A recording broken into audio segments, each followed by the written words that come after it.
The giving an answer to resolve a discomfort in myself always seems to come up with the wrong answer. Especially as I explored health, and I would say specifically germ theory, but also cosmology, that I came to the same conclusion. Like, once I have a good idea of what I learned that is not actually true, and here's why, then it becomes just sort of like a playground exploration of what might be and entertaining different ideas without attachment. And we and our colleagues, we talk about the fallacy of replacement, right? How often it's the case that when people are presented with the cognitive dissonance of, this is not actually true, this thing that you learned in grade school or whatever, this is not actually true, they want you to tell them what is true. Yeah. Right? So if it's not, if rabies doesn't come from a dog bite, then what is it? And that's actually, right, a logical fallacy. It's not actually part of the investigative process to also come up with the secure and valid truth. It's the responsibility of those interested in thinking freely to simply identify what is inaccurate. So I would love to touch on what you think, because I know you've identified so many of these. Do you think you could choose like 3 of your favorite untruths that you've been exploring? They can be however big or however small. Also, to say all these errors that you've spoken about that I've made, and I speak about them, they all, as far as I can see, well, they come from 3 sources. One, laziness. I just didn't do my homework. And then the second is, I believed that, quote, dominant narrative without looking into it enough. So I just said there was a chickenpox virus, but I didn't actually know there was. And the third reason is this: I gave like, what is the truth? Because I got suckered into it because there was something in me that felt uncomfortable with leaving it as, I don't know what rabies is, even though actually now I probably do, but I didn't then. So I gave some answer to try to resolve that discomfort in myself. And it's always wrong. The giving an answer to resolve a discomfort in myself always seems to come up with the wrong answer. That's not how you get the, quote, right answer. You get the right answer by doing the same process. Is it real? Is it logical? Does it feel right? Is it intuitive? Can I do a control experiment and all that stuff? Once you do that, you may be able to come up with what's true. With having said that, so the answer to, I don't know what the answer to the 3. Number 1 is viruses aren't real. And the reason I say that is, A, it's really important now, right? And not only is it important because it ends the whole thing we've been through in the last 3 years, it also gets you out of this, what I now call like the bone pointing of the so-called freedom movement, who are all about scary lab leaks and how horrible everybody's going to die and all this. That's just, their bone pointing is like shamans pointing their finger at you so you make yourself sick. Not that the shots are good, that's ridiculous. But you've got to get to the bottom of this, which is, there ain't no virus, never has been, easy to prove. That's like kindergarten. Once you get through that, it frees up. So this huge thing, which everybody believes, and you can't go down the road of, well, everybody believes it, or what do you think about these people? They all, none of these stuff, that's all off the table. The next is something to do with history, and the reason that's important, and this is what I would call an unproven hypothesis, very unproven, and I'm just going to explore this in the event. But is it possible that the way we are living now, especially with regard to healing ourselves and healing the world and caring for the natural world, is actually not the best way it's ever been done? It's not even close.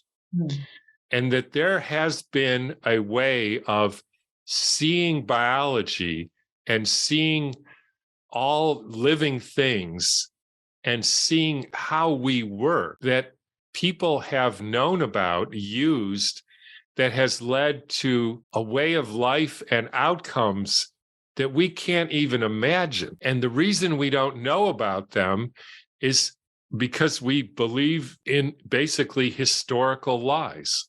like we're always getting better and better and better, and we're the best that's ever been. And I don't really think that's true. And so once you get out of that, people can start saying, wait a minute, you mean people actually knew about like how to heal and how to create a harmonious society? And I'm not sure that they did, but I'll present some reasons why I think that may be true. I mean, it's interesting, right? How insidious that sort of linear ascension is. Yeah. So much of our programming, from the biology of evolution all the way to the role of our superior technology, and this idea that, of course, everything is evolving for the better now. And this idea of that it's like non-linear or spiral or an otherwise like fragmented timeline is totally anathema to most of our consciousness. So that's, opens up a whole rabbit hole. Yeah, it's a linear ascension. We believe in the truth of linear ascension in basically everything, every aspect of life. I tell you, when you start examining the evidence that whether it's evolution or genetics or even that there's such a thing as DNA, it is laughably incorrect. Then it frees one to say, so what do these people know? And how does this work? And how do they do this? Maybe that there's a whole blueprint that we could rediscover. Again, to me, that's not scary. That's fascinating. There was this whole thing about sound healing.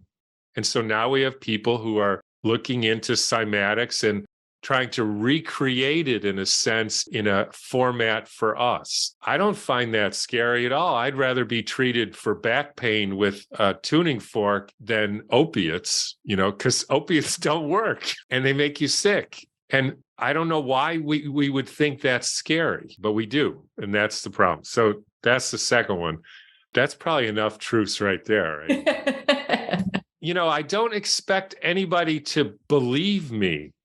Oh, well, I think history is linear and evolution is real and DNA is exactly what they say it is. That's great. What I'm only asking is, let's look at the evidence. Because if you get to a position, not you, and this is what happened, we both know this, so many people, no, I'm not looking at the evidence. Like, why not? Yeah, I think about how when you are, because I look through this lens of our upbringing all the time, and when you are raised in an environment of insecure attachment and emotional immaturity, with your primary caregivers, there are so many things that are not modeled for you, and one of them is actually listening, right? So that the simple act of listening to someone is one of the hallmarks of secure attachment, where you can actually take somebody in and quiet your own self sufficiently to not be just waiting to interject your perspective or waiting to sort of commandeer the communication, where you can actually take it in and not feel that it threatens you to be exposed to something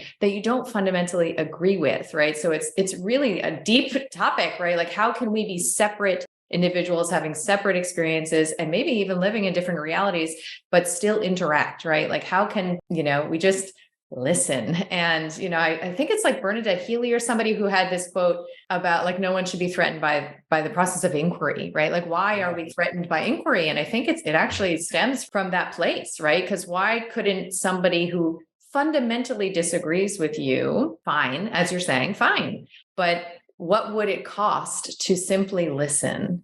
And it costs a sense of safety, a sense of, security that's sourced by preserving and protecting like our own camp, so it's a deep issue that we're bumping up against here, especially, the kinds of questions that you've asked, because there are a number of untruths that you've exposed, and they even you're like the rhetorical police now, because like there's so many words that I can't freely use anymore, like antibodies and cell and, DNA and, genes, because I have been compelled by the research that you've done into, what may ultimately be a consensus reality that's built on these concepts, right? And not actually scientific evidence, because you've gone there. And what would it cost someone to just listen, to where you've gone? Well, sometimes it can cost a lot. And I hope what we can do and offer to others is,